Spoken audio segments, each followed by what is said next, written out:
धृतराष्ट्र धृतराष्ट्र धृतराष्ट्र, क्या तुमने यह निर्णय ले लिया है कि तुम हस्तिनापुर का विनाश किए बिना नहीं रहोगे?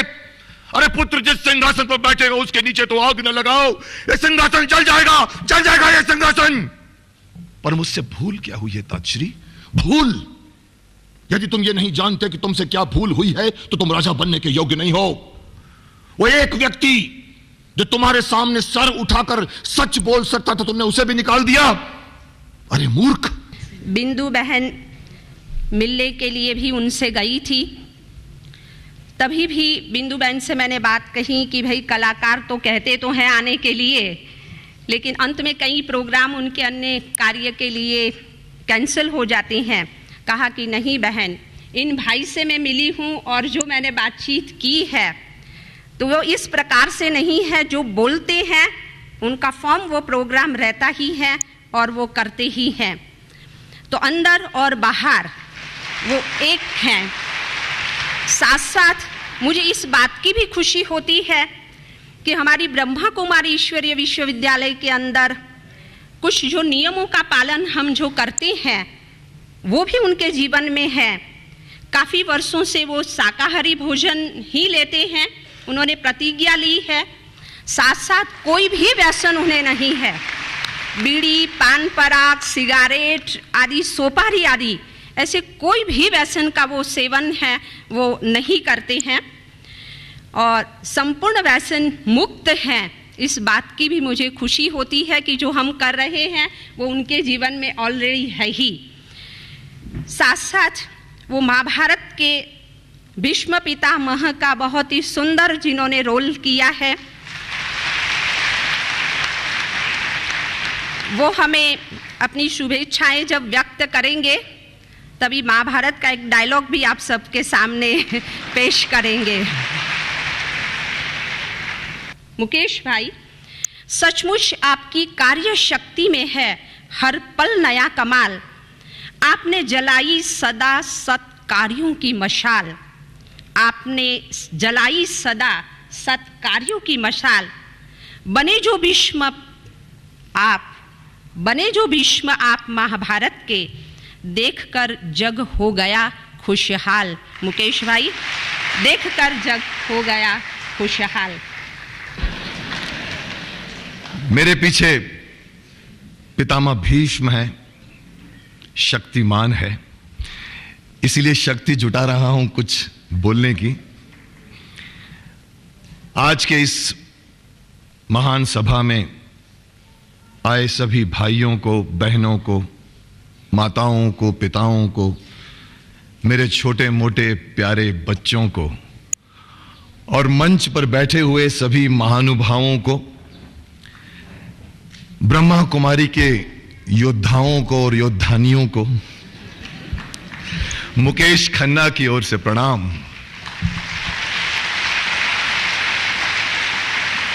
परंतु फिर वही परंतु तात श्री गंगा पुत्र भीष्म पितामह की तरफ से कुछ कहना चाहूं तो आप सभी को यही कहूंगा कि आयुष्मान भव, अखंड सौभाग्यवती भव पुत्रियों।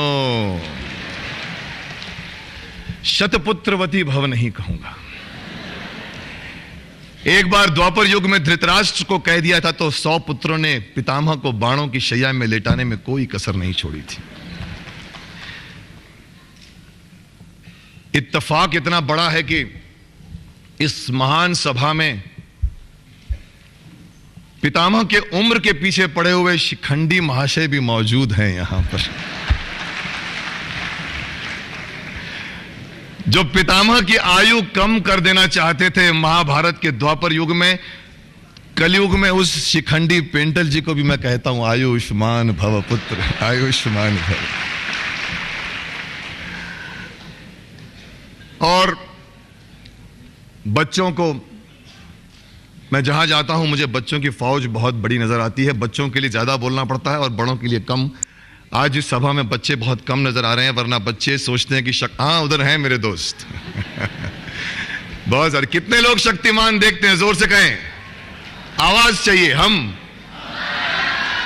शक्तिमान की तरफ से कुछ बच्चों को कहना चाहूं तो यही कहूंगा कि जिक जिक जिक जिक जिक जिक जिक जिक जिक जिक जिक जिक जिक जिक। बच्चे सोच रहे हैं कि उड़ क्यों नहीं गए। तो बड़ों के बीच में ऐसी धृष्टता नहीं करते पुत्र। मैं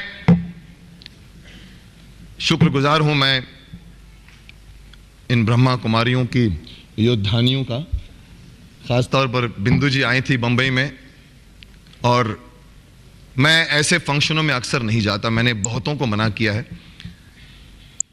लेकिन एक मैं हमेशा मानता हूं बुलावा होता है। एक इंसान ऐसी जगहों में तब पहुंचता है जब तहे दिल से तहे मन से किसी का बुलावा आता है। और शायद इनका संकल्प, ये लोग संकल्प कहते हैं, इन लोगों ने इतना बड़ा संकल्प लिया था कि मैं निकल कर आया। मेरा डायरेक्टर मुझसे कह रहा था कि तुमने पूछा तक नहीं आपकी डेट है, क्योंकि हमारे हर संडे की कैसेट शक्तिमान की हर संडे के पहले बनती है। 2 दिन मैंने दे दिए। मैंने कहा नहीं, मुझे मालूम था तुम्हारी कोई स्टोरी में मेरा रोल निकलेगा ही नहीं। और यही हुआ कि कल शूटिंग है लेकिन उसमें मेरा काम नहीं है, परसों काम निकला है। तो इसे संकल्प कहते हैं। मुझे खुशी है कि मैं आप लोगों के इस महान कार्य में आया। मैं यहां पढ़ रहा था कि संस्कार परिवर्तन से संसार परिवर्तन, बहुत अच्छा इनका ध्येय है, बहुत अच्छा इनका लक्ष्य है। मैं इसको आइडेंटिफाई कर सकता हूं क्योंकि ये लोगों के संस्कार परिवर्तन करना चाहते हैं। फर्क मैं भी वही करना चाहता हूं। फर्क सिर्फ इतना है कि ये बड़े लोगों जो सीख चुके हैं उनका संस्कार परिवर्तन करके देश में या कहो कि पूरे विश्व में परिवर्तन लाना चाहते हैं। मैंने बच्चों को टारगेट किया है, बच्चों को पकड़ रहा हूं, और शक्तिमान के माध्यम से मैं उन बच्चों को पकड़कर उनके संस्कारों में परिवर्तन करना चाहता हूं, ताकि आने वाला हमारा जो भारतवर्ष होगा उसके कंधे मजबूत होंगे। बाकी तो यहाँ सब बैठे हैं, मुझसे महान जो हैं वो देश में परिवर्तन लाना चाहते हैं। मैं अपनी तरफ से इन्हें बहुत शुभकामनाएं देना चाहूँगा, और पितामह की तरफ से वो आशीर्वाद देना चाहूँगा जो शिखंडी के सामने मैंने अनुज अर्जुन को दिया था। विजयी भव, विजयी भव। अब महाभारत के डायलॉग की डिमांड की गई है। आजकल तो गंगाधर और शक्तिमान चल रहे हैं, लेकिन सोनी पर फिर शुरू हुई है महाभारत। बहुत साल बीत चुके हैं। 3 साल तक मैंने पितामह को अपना शरीर देकर जीने की कोशिश की थी। उस वक्त अगर आप मुझे नींद से उठाते तो मैं महाभारत के डायलॉग बोल देता, लेकिन एक बार फिर कोशिश करता हूं।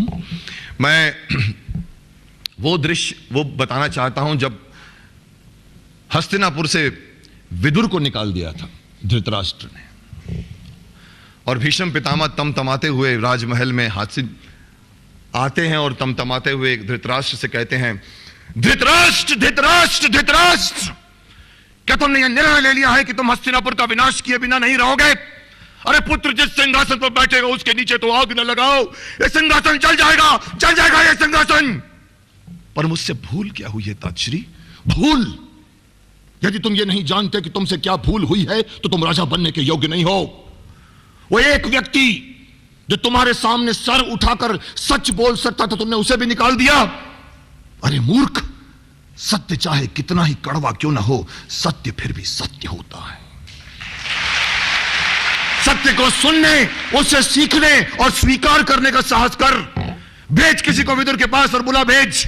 यदि वो नहीं आया तो हस्तिनापुर में फिर कभी सूर्य उदय नहीं होगा, और ये राजभवन तुम्हारे समेत अंधकार के गर्त में डूब जाएगा। उसके साथ हस्तिनापुर भी डूब जाएगा।